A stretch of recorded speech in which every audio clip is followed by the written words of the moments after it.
Terus Putri akhirnya jalan bersama si manajer ini menuju kamar yang dimaksud. Putri terus bertanya, barang-barang apa yang ada di dalam kamar itu? Dan si manajer bilang, nanti kamu lihat sendiri.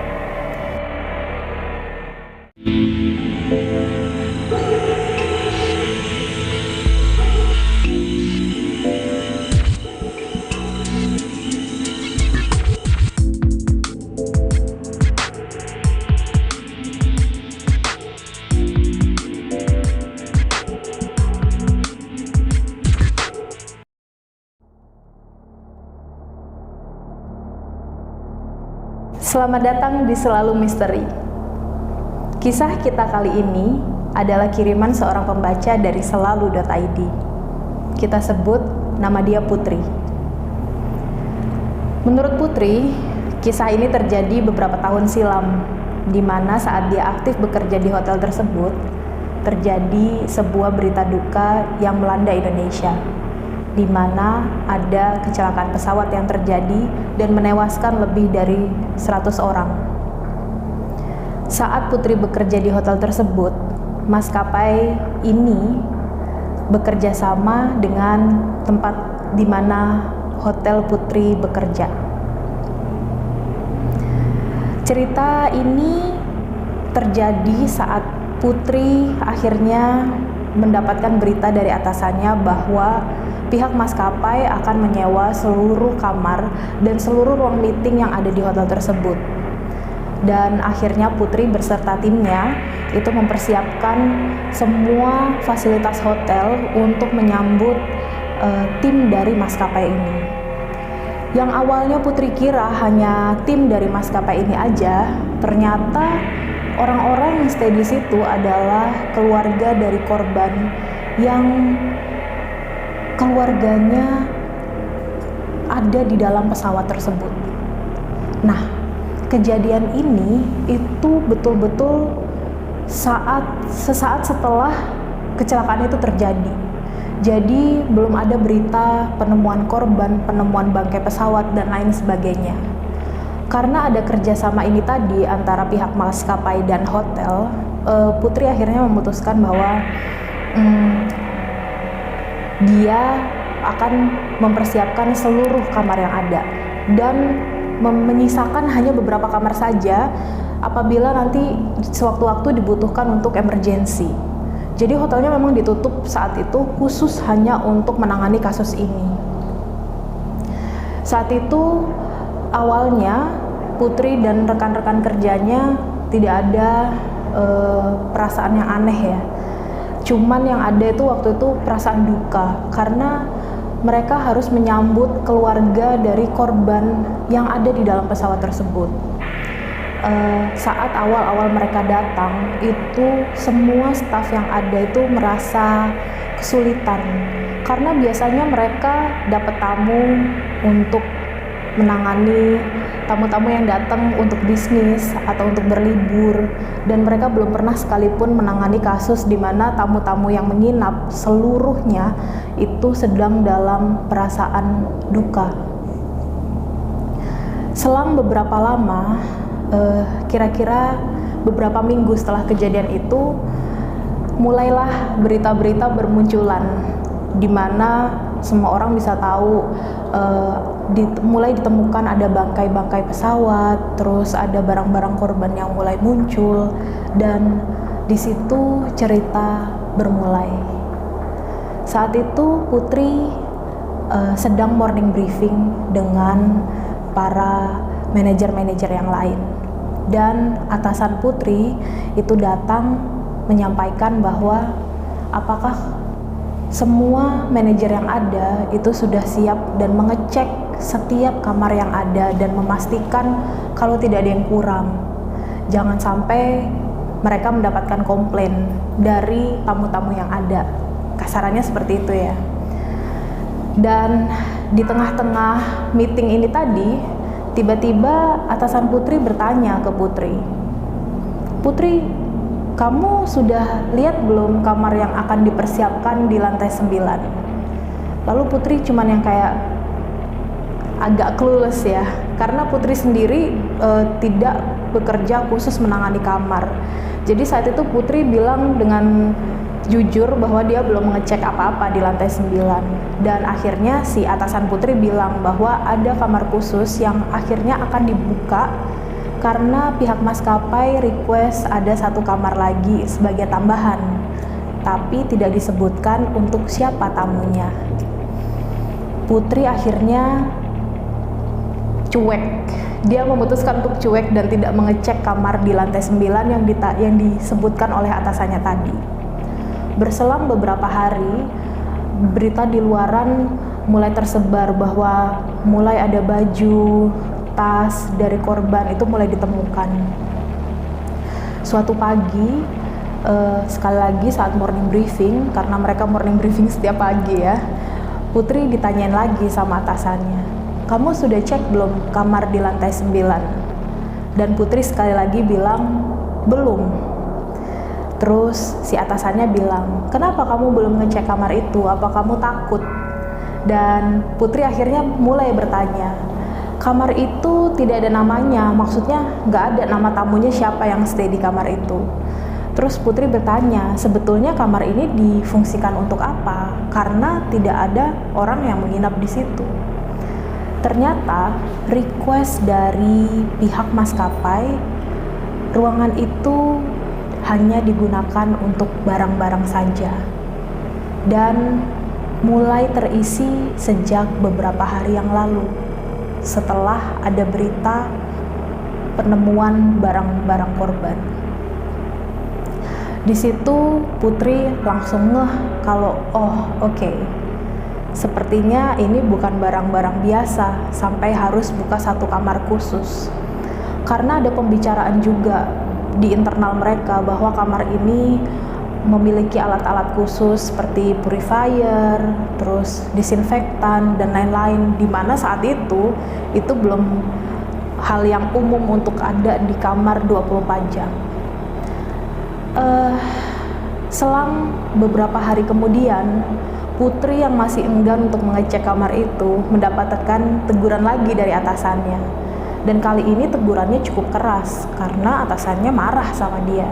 "Kamu harus cek kamar itu dan kamu harus lihat kondisinya dan melapor ke saya," kata atasannya begitu. Akhirnya Putri bilang, "Oke, saya akan cek." Saat Putri bilang begitu, tiba-tiba salah satu manajer lain, di mana manajer ini menangani kamar-kamar yang ada, dia menawarkan ke Putri, apakah Putri mau ditemani supaya tidak takut misalkan. Akhirnya dia bilang, "Enggak kok, saya berani kalau ke sana sendirian," kata Putri gitu. Akhirnya Putri datang setelah morning briefing, dia memberanikan diri datang ke lantai 9. Saat dia keluar, dia noleh nih ke kanan ke kiri. Terus dia jalan menuju ke kamar yang dia tuju ini. Sampai sebelum menuju ke kamar, dari belakang ada suara dari si manajer housekeepingnya tadi menyapa Putri kayak, "Oh, Putri akhirnya kesini juga," gitu kan. Terus, "Oh iya Pak, saya mau ngecek kamarnya," katanya. Terus Putri akhirnya jalan bersama si manajer ini menuju kamar yang dimaksud. Putri terus bertanya, barang-barang apa yang ada di dalam kamar itu? Dan si manajer bilang, "Nanti kamu lihat sendiri." Akhirnya Putri sampai di depan pintu kamarnya. Manajernya juga gak berani masuk ke kamar itu. Terus mereka berdua ngelihat posisi kamarnya, pintunya terbuka. Dari situ Putri bisa melihat ada beberapa staf yang sedang membersihkan kamar itu. Dan juga beberapa box-box dari plastik besar yang transparan penuh dengan barang-barang itu ditumpuk-tumpuk di dekat kasur. Saat itu Putri mulai mengerti bahwa barang-barang yang disimpan di dalam box-box itu tadi adalah barang-barang peninggalan atau temuan dari korban. Di situ Putri mulai ketakutan. Saat dia melihat barang-barang itu, dia hanya berdiri di depan kamar dan dia gak berani masuk. Sampai akhirnya rekan kerjanya ngomong, "Putri kenapa gak masuk? Kan tadi sudah dipesan untuk mengecek kamarnya." Akhirnya Putri memberanikan diri masuk ke dalam kamar itu. Menurut pengakuan Putri, ketika dia melangkah masuk ke dalam kamar itu, hawa di dalam kamar itu seketika berubah 180 derajat menjadi sangat dingin dan sangat menyeramkan. Dia mulai berjalan menyusuri semua sisi yang ada di kamar itu. Dan Putri akhirnya berdiri di samping box-box dengan penuh barang-barang itu. Saat itu Putri sedang bergurau dan bertanya kepada staf-staf housekeeping yang sedang membersihkan kamar. Dia bilang, "Kalian rame-rame ya di sini karena takut ya?" Gurau Putri waktu itu seperti itu. Dan mereka semua hanya melihat Putri tanpa tertawa karena mereka benar-benar memperlihatkan ekspresi wajah ketakutan. Saat itu Putri mulai melihat-lihat ke sekitar ruangan itu dan matanya tertuju pada satu buah box, di mana box itu penuh dan ada di kotak yang paling dasar. Dia melihat ada salah satu benda yang tidak asing menurut dia, berupa handphone yang diletakkan di antara banyak-banyak barang itu tadi, dan handphonenya itu layarnya menghadap ke box plastik tadi. Awalnya Putri tidak menaruh curiga apa-apa. Sambil ngecek barang-barang yang ada di kamar tadi, Putri akhirnya melihat, matanya terus tertuju ke handphone itu tadi. Sampai kesekian kalinya dia menoleh ke arah handphone itu tadi, tiba-tiba layar handphone itu menyala. Seketika itu juga Putri panik dan keluar dari kamar. Pikirannya kacau waktu itu, karena dia pikir mungkin dia berhalusinasi. Dan waktu dia bergegas pergi, manajer housekeepingnya tanya Putri mau kemana. Dia hanya menjawab, "Saya buru-buru pak, karena saya ada janji sama orang." Lalu Putri pergi begitu saja. Putri sangat kepikiran dengan apa yang dia lihat, karena awalnya dia nggak percaya. Posisinya waktu itu sudah lebih dari 1 minggu ketika barang-barang awal itu sudah ditemukan.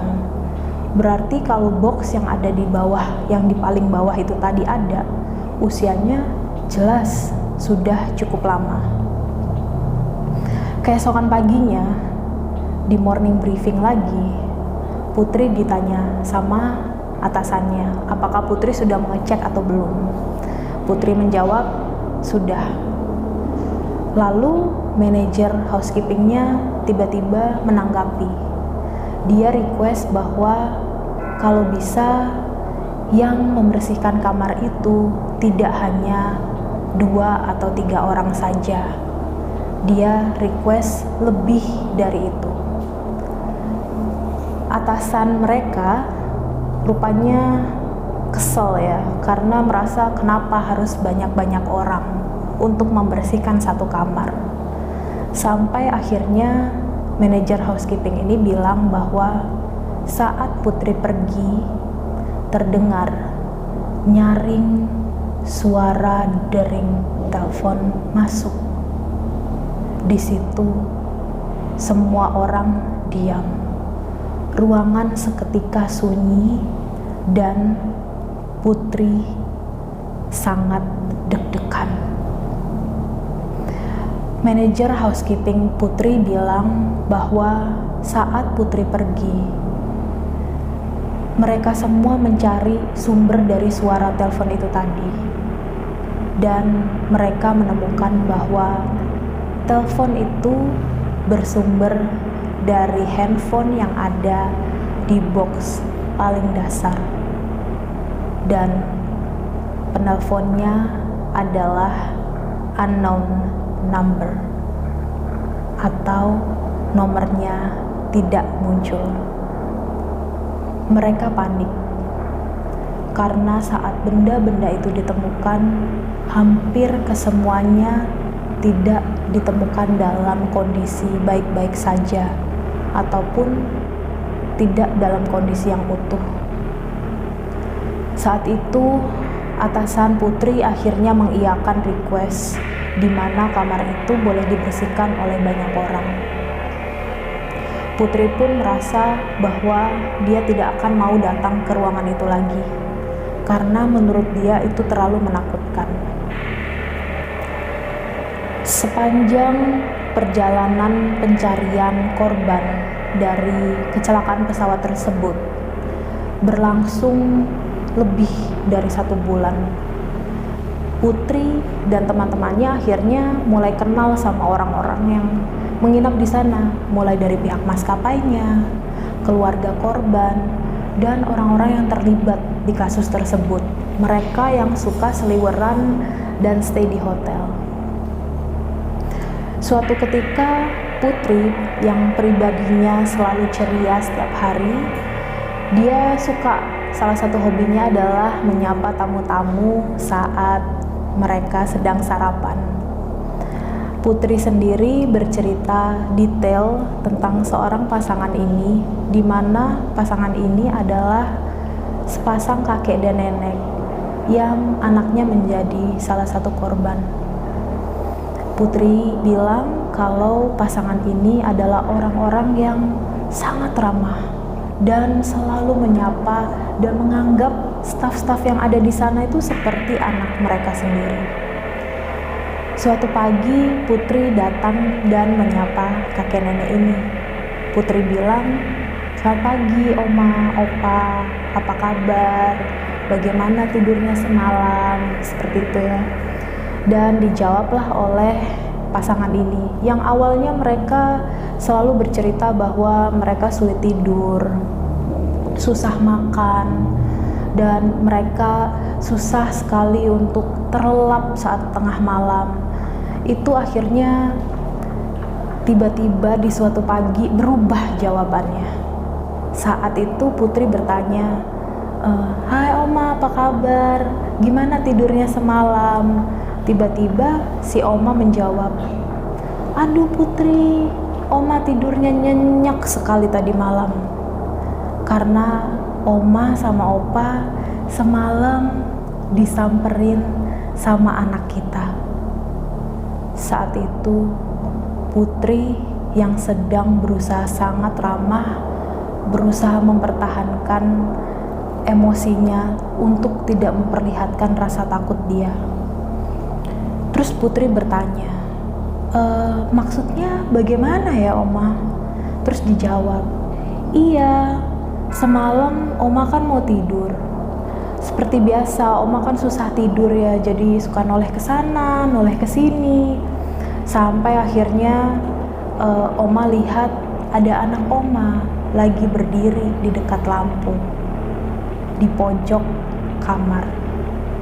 Saat itu Oma dan Opa yang masih terjaga, mereka seketika diam. Emosinya berkecamuk ya di situ pasti.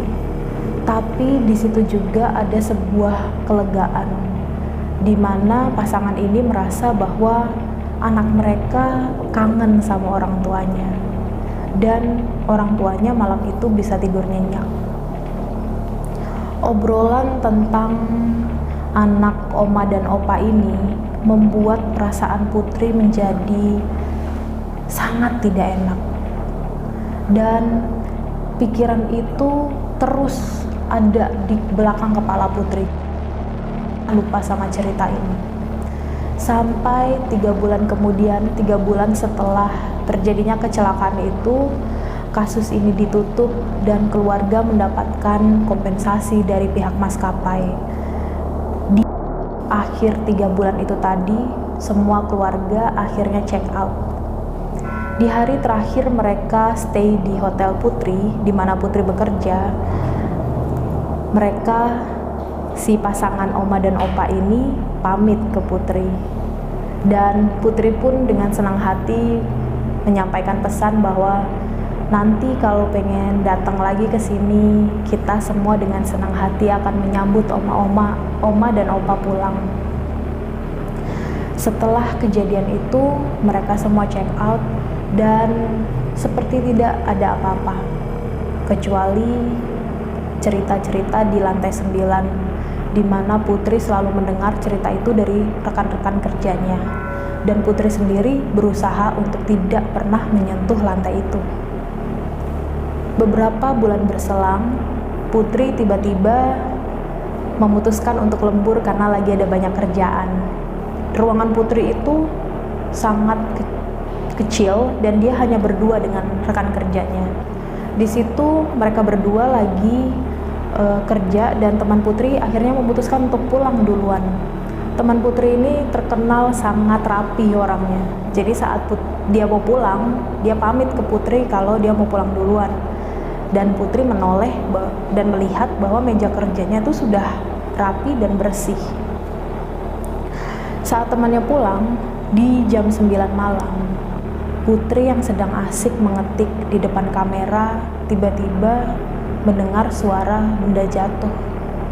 Benda itu berasal dari meja rekan kerjanya. Waktu Putri menoleh ke asal suara benda itu tadi, Putri melihat ada kamera yang diletakkan tuh sudah ada di ujung meja dan hampir jatuh. Saat itu Putri jengkel karena dia merasa kok tumben ya anak ini tuh teledor banget. Diangkat kameranya sama dia dipindahkan ke arah belakang tadi. Waktu dipindahkan, dia make sure bahwa lokasi letak kamera itu sudah aman karena ditaruhnya deket ke layar komputer. Dari situ tiba-tiba Putri melanjut ketik lagi. Kedua kalinya Putri mendengar suara benda jatuh. Dan di situ Putri melihat kamera milik teman Putri sudah berpindah tempat. Di situ Putri panik. Putri melihat bahwa oke, di sini ada yang nggak beres. Karena dia melihat posisi kamera itu kembali ke tempat yang awal tadi. Akhirnya Putri memutuskan untuk pulang dan tidak berpikir apa-apa lagi. Tidak berselang beberapa bulan kemudian, di mana itu hampir 1 tahun dari kejadian kecelakaan itu tadi, Putri yang iseng jalan ke arah lobi hotel tiba-tiba melihat 2 orang yang tidak asing buat dia. Dia melihat ada pasangan kakek dan nenek yang dia kenali. Saat Putri jalan, tiba-tiba mereka berpapasan mata dan langsung si nenek ini menyapa. "Putri, apa kabar?" Putri sontak sangat senang melihat pasangan ini dan menyapa, "Oma, Opa, apa kabar? Putri senang kalian balik lagi ke sini. Dalam rangka apa datang ke kota ini?" Ditanya macam-macam sama Putri. Lalu si Oma menjawab, "Iya, ini sudah 1 tahun. Oma kangen sama anak Oma. Makanya Oma kembali ke sini dan mau stay di kamar yang sama." Saat itu Putri teringat dari cerita-cerita sebelumnya. Putri langsung bertanya apakah rekan-rekan Putri sudah membantu sesuai dengan request yang diminta oleh pasangan ini, selayaknya standar kerja yang ditetapkan oleh perusahaan. Saat itu Oma dan Opa ini mendapatkan request yang sama di kamar yang sama stay-nya, sampai akhirnya mereka stay. Keesokan paginya Putri datang ke restoran khusus untuk menyapa pasangan ini. Saat itu Putri melihat mereka sedang sarapan dan disamperin sama Putri. "Selamat pagi Oma, Opa, gimana tidurnya semalam? Nyenyak nggak? ada cerita apa dari kota asal nih gitu. Tiba-tiba si Oma menjawab lagi, oh iya cantik, tidurnya enak, nyenyak sekali. Oma bahagia sekali. Karena waktu kita kemarin masuk ke kamar, saat buka pintu, mereka melihat anaknya sudah berdiri di samping lampu. Saat itu juga mereka memutuskan untuk tidak keluar dari kamar dan tidak kemana-mana. Mereka menghabiskan malam mereka hanya di kamar bertiga. Di situ Putri kebingungan. Putri bingung harus menjawab seperti apa.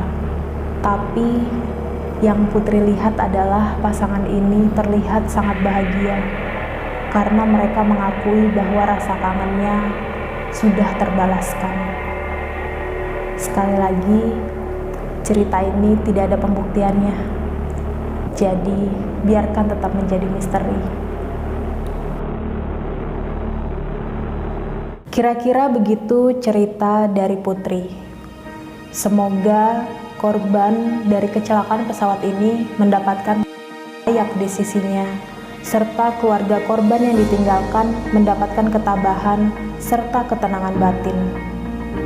Buat kalian pembaca setia selalu.id yang punya cerita misteri, mitos, atau cerita-cerita horor lainnya, kalian bisa sharing sama kita melalui email yang ada di deskripsi di bawah ini. Sampai jumpa.